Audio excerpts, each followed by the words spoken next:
सर्वेभ्यः सुप्रभातम। बच्चों, आइए आज हम लोग कक्षा 7 के प्रथम पाठ में पुनरावलोकनम नामक पाठ का अध्ययन करते हैं। आप लोग पहले पढ़ चुके हैं एक वचन, द्विवचन तथा बहुवचन, इसीलिए इसका नाम है पुनरावलोकनम। फिर से देखें इसको, फिर से एक पुनरावृत्ति, रिवीजन। आए देखें। मुनिः आश्रमे निवसति।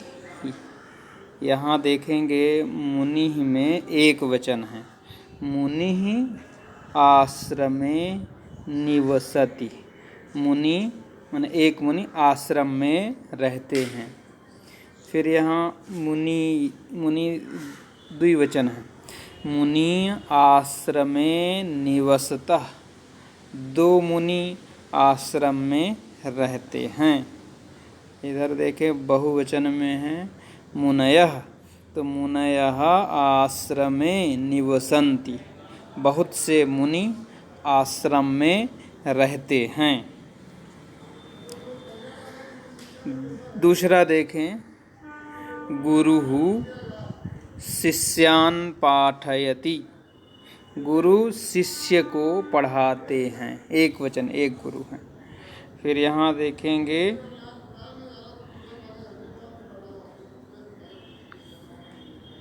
गुरुः ये गलत लिखा है। यहाँ देखेंगे इसमें होना चाहिए गुरु।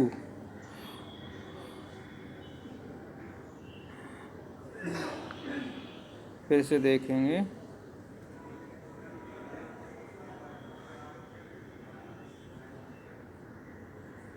केवल गुरु, बड़े ऊ की मात्रा है ये। गुरु कुट्याम निवसता। इसमें जो विसर्ग लगा है वो गलत लगा है, इसलिए इसको सुधार लें। गुरु, रू में रा में बड़े ऊ की मात्रा। गुरु कुट्याम निवसता। गुरु कुटी में रहते हैं। पत्ते की जो बनी होती है कुटिया, तो वही है कुट्याम, यानी कुटी में रहते हैं। फिर इधर देखें, गुरवः ये बहुवचन है। गुरवः योगाभ्यासम कुर्वन्ति। बहुत से गुरु योग अभ्यास करते हैं, योग करते हैं, योगासन। तो योगाभ्यास करते हैं। यहाँ कुर्वन्ति में भी बहुवचन है, क्योंकि गुरवः बहुवचन है, इसलिए क्रिया भी बहुवचन है। जिस वचन का ये करता रहता है उसी वचन की क्रिया। तो गुरुवः बहुवचन है तो कुर्वन्ति भी बहुवचन हो गया। तो गुरुवः योगाभ्यासम कुर्वन्ति। अगला देखें, पिता फलम ददाति। एक वचन है, देखें पिता, एक पिता फल देते हैं। पितरौ फलानि दत्तः। यहाँ दो लोग हैं, दो पिता हैं, तो पितरौ, तो पिता फल देते हैं। फिर यहाँ बहुवचन है, पितरः फलानि ददति। बहुत से पिता, ये देखिए बहुवचन है, एक दो तीन, तीन लोग हैं, तो बहुत से पिता फल देते हैं। तो ददाति, दत्तः, ददति। एक वचन में ददाति, द्विवचन में दत्तः और बहुवचन में ददति। उसी तरह से पिता, पितरौ, पितरः। आप लोगों ने पिता के तीन और रूप जान लिए, एक वचन, द्विवचन, बहुवचन। क्या? पिता, पितरौ, पितरः। दूसरा देखें, दूसरा पेज नंबर 11। नदी प्रवहति। नदी बहती है, एक नदी है, इसलिए एक वचन है।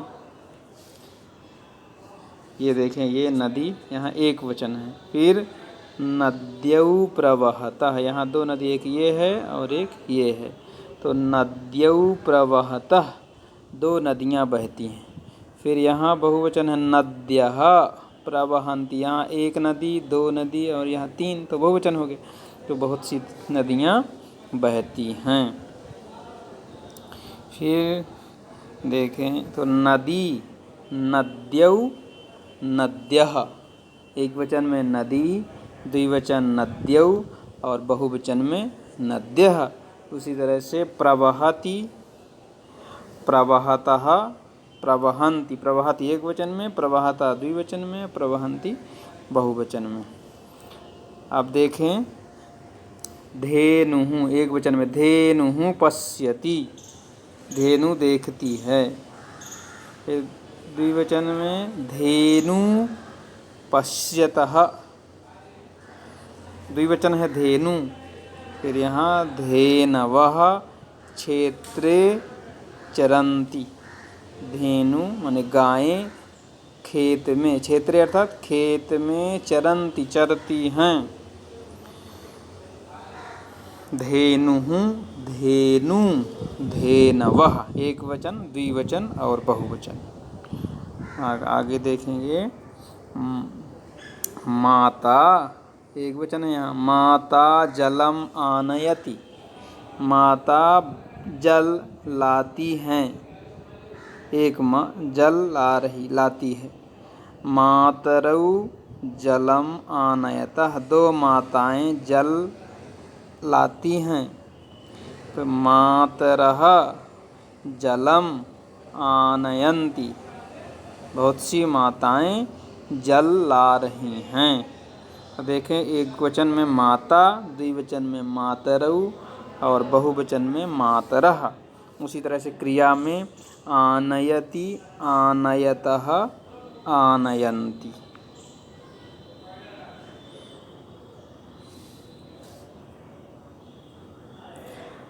अगला पेज देखें, 12 पेज खोलें। दधि पात्रे अस्ति, दही पात्र में है। दधिनी, यहाँ देखें दधि एक वचन हो गया, फिर यहाँ दधिनी द्विवचन हो गया। तो दधिनी पात्रयोः स्तः, दधि दो पात्रों में है। फिर दधिनी बहुत से दही बहुत से पात्रों में हैं। दधि, दधिनी, दधीनि, दधि एक वचन, दधिनी द्विवचन, दधीनि बहुवचन। उसी तरह से क्रिया भी अस्ति, स्तः और सन्ति। एक वचन में अस्ति, द्विवचन में स्तः, बहुवचन में सन्ति। अगला देखेंगे मधु पुष्पेषु भवति, एक वचन है मधु, पुष्पेषु भवति, मधु शहद फूलों में होती है। फिर है मधुनी द्विवचन, तो मधुनी पात्रयोः स्तः,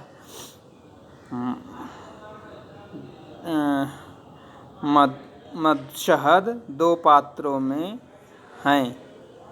फिर मधुनी मधुकोशेषु सन्ति, फिर बहुत सी मधु, बहुत सी शहद मधुमक्खियों के छत्तों में है।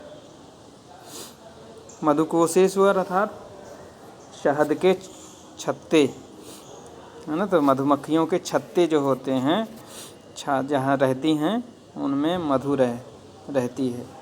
तो मधु पुष्पेषु भवति, मधु शहद पुष्प में होती है। मधुनी शहद दो पात्रों में है। बहुत सी मधु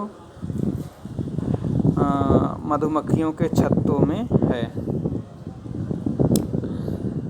देखें शब्दार्थ है निवसति निवास करते हैं, पाठयति पढ़ाते हैं, कुर्वन्ति करते हैं,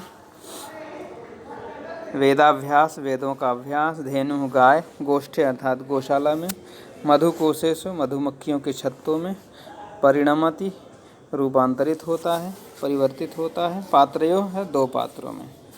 अब उच्चारण करना है। देखिए उच्चारण के लिए अभ्यास के लिए निवसन्ति, फिर शिष्यान्, कुट्याम, निवसन्ति शिष्यान् कुट्यां कुट्यां योगाभ्यासं नद्यौ प्रवहतः धेनु इधर आनयन्ति। एक पदेन उत्तरत, एक पद में उत्तर लिखना है। देखें इधर, जैसे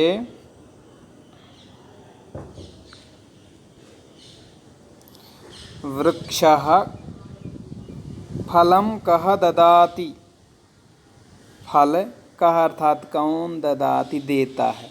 तो एक शब्द में उत्तर लिख देना है। ये है वृक्षः, ये उत्तर हो गया। तो फलम कः ददाति, इसका उत्तर है वृक्षः। फिर मुनयः कुत्र निवसन्ति, मुनि बहुत से मुनि, कुत्र अर्थात कहाँ, निवसन्ति रहते हैं, कहाँ रहते हैं मुनि, तो उत्तर है इसका आश्रमे, बहुत से मुनि आश्रम में रहते हैं।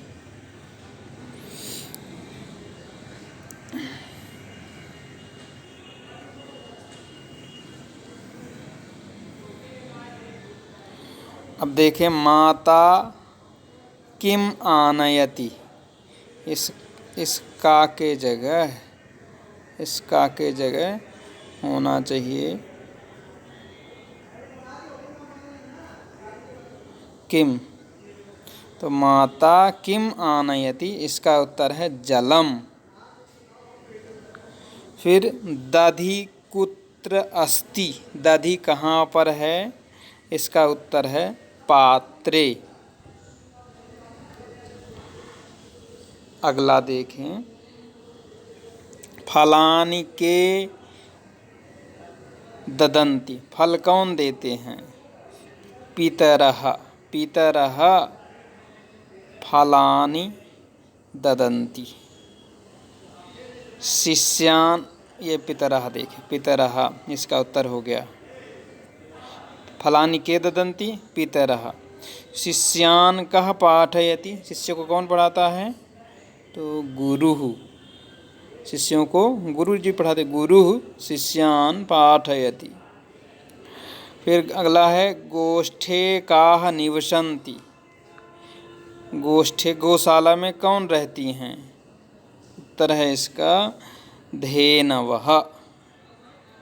फिर मधूनि कुत्र सन्ति, मधु कहाँ है, तो मधुकोशेषु, मधुकोशेषु शहद मधुमक्खियों के छत्तों में है।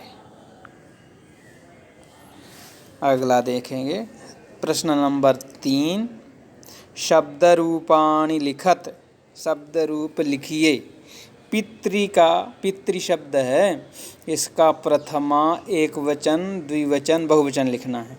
तो प्रथमा एक वचन में पिता, द्विवचन में पितरौ और बहुवचन में ये पितरः। फिर मातृ शब्द का प्रथमा एक वचन, द्विवचन तथा बहुवचन लिखना। तो मातृ का प्रथमा में माता, द्विवचन में मातरौ और बहुवचन में मातरः, माता, मातरौ, मातरः। मुनि शब्द का प्रथमा एक वचन, द्विवचन, बहुवचन देखेंगे। एक वचन में मुनिः, द्विवचन में मुनि और बहुवचन में मुनयः होगा। अब इसमें देखें चौथा नंबर का प्रश्न, हमको मंजूषातः पदानि चित्वा वाक्यानि पूरयत। मंजूषा से, ये मंजूषा दिख रही है आपको, ये एक मंजूषा हुई। तो इस मंजूषा से शब्दों को चुन, पदानि अर्थात शब्दों को, चित्वा अर्थात चुन करके वाक्यानि पूरयत, वाक्यों को पूरा करना है। तो जैसे देखें धेनवः निवसन्ति, धेनु गायें रहती हैं, कहाँ रहती हैं, तो इसका उत्तर होगा गोष्ठे। धेनवः गोष्ठे निवसन्ति, तो ये गोष्ठे भर देना इसमें का नंबर में। फिर है खा, देखेंगे माता आनयति, माता क्या लाती है, तो इसका उत्तर होगा जलम, माता जलम आनयति। फिर देखें यहाँ है रिक्त स्थान प्रवाहतः, बह रही हैं, तो कौन बह रही हैं, दो कौन बह रही हैं, इसका उत्तर है नद्यौ, नद्यौ प्रवाहतः। घा नंबर का देखेंगे दधिनी, दधिनी, इसका उत्तर होगा पात्रयोः स्तः। यह मुनयः, मुनयः रिक्त स्थान निवसन्ति, कहाँ रहते हैं, मुनि आश्रम में, मुनयः आश्रमे निवसन्ति। फिर है गुरुः, यहाँ भी फिर सुधारने की ज़रूरत पड़ेगी, ऐसे होगा, फिर से देखें,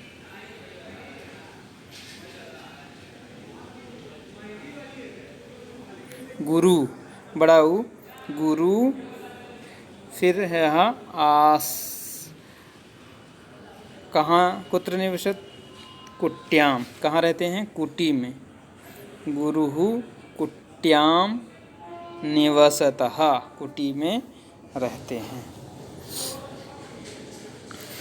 अगला प्रश्न, उचित क्रियापदम चित्वा वाक्यम शुद्धम कुरुत, ये अशुद्ध लिखे हुए हैं, हमको उचित क्रियापद को चुनकर, क्रिया दी हुई हैं उन्हीं में से चुनकर जो सही हो उसी को लिखना है। देखें, जैसे सह मातरम नमन्ति, तो यहाँ देखेंगे सह एक वचन है, यहाँ नमन्ति बहुवचन लिखा है। अब इसमें जो है तीन क्रिया हैं, नमति होगा कि नमामि होगा कि नमसि, तो इसका हो सही उत्तर होगा नमति, सह मातरम नमति, ये सही हो गया। फिर अयम छात्रः विद्यालयम गच्छति, यह छात्र विद्यालयम गच्छन्ति लिखा है, देखिए ये गच्छन्ति लिखा है जो कि अशुद्ध है। अब इसमें से चुनना है हमको कौन शुद्ध होगा, तो अयम छात्रः एक वचन है, तो यहाँ देखिए गच्छति होगा, गच्छति, अयम छात्रः विद्यालयम गच्छति। अहम प्रतिदिनं पुस्तकं पठति, ये देखिए अहम उत्तम पुरुष है, तो क्रिया भी उत्तम पुरुष की होगी, तो उत्तम पुरुष में ये है पठामि, अहम प्रतिदिनं पुस्तकं पठामि, ये सही होगा, पठति की जगह पठामि। फिर इयं नदी काश्यां प्रवहसि, यह नदी काशी में बहती है, तो यहाँ प्रवहसि ये गलत है, मध्यम पुरुष की लिखा है, एक प्रथम पुरुष की क्रिया होनी चाहिए, तो इसका होगा सही प्रवहति, इयं नदी काश्यां प्रवहति। फिर है गंगा त्वं पुस्तकं नयति, त्वं के त्वं अर्थात मध्यम पुरुष, तो यहाँ क्रिया भी मध्यम पुरुष की होगी अर्थात नयसि, त्वं पुस्तकं नयसि सही होगा। अगला प्रश्न देखेंगे 6 नंबर का, छठा प्रश्न, संस्कृत भाषायाम अनुवादम कुरुत, संस्कृत भाषा में अनुवाद करें। गुरु शिष्यों को पढ़ाते हैं, तो गुरुः शिष्यान् पाठयति। फिर मुनि आश्रम में रहते हैं, तो मुनयः आश्रमे निवसन्ति। गुरु वेदों का अभ्यास कराते हैं, तो गुरवः वेदाभ्यासं कुर्वन्ति, गुरु वेदों का अभ्यास करते हैं, तो गुरवः वेदाभ्यासं कुर्वन्ति। माँ जल लाती है, माता जलम आनयति। अगला देखेंगे, अगला 7वां प्रश्न है अंतिम, इसको हमको शब्दानुसारम चित्र निर्माणम कुरुत, शब्द के अनुसार हमको चित्र बनाना है। जैसे यहाँ वृक्ष एक वचन, द्विवचन, बहुवचन, तो यहाँ देखेंगे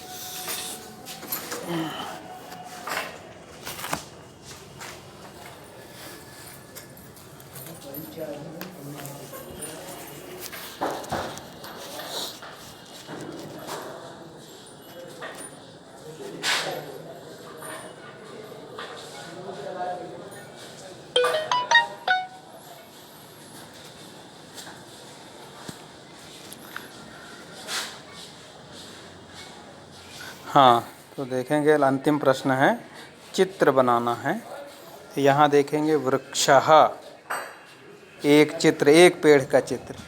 फिर यहाँ वृक्षौ, दो पेड़ के चित्र। फिर वृक्षाः, बहुत से पेड़ों के चित्र बनाने हैं। फिर यहाँ माला, एक माला बनानी है। फिर यहाँ दो माला, यहाँ बहुत सी मालाएं। यहाँ पुष्पम, एक पुष्प का चित्र बनाना है, दो पुष्प का चित्र बनाना है, और यहाँ बहुत सारे पुष्पों का चित्र बनाना है। इस प्रकार आज हमने इस पाठ का अध्ययन किया। दूसरे क्लास में फिर से मिलेंगे। अद्यतन दिनम सर्वेषां कृते मंगलमयं भवेत्। धन्यवादः। पुनः मिलामः।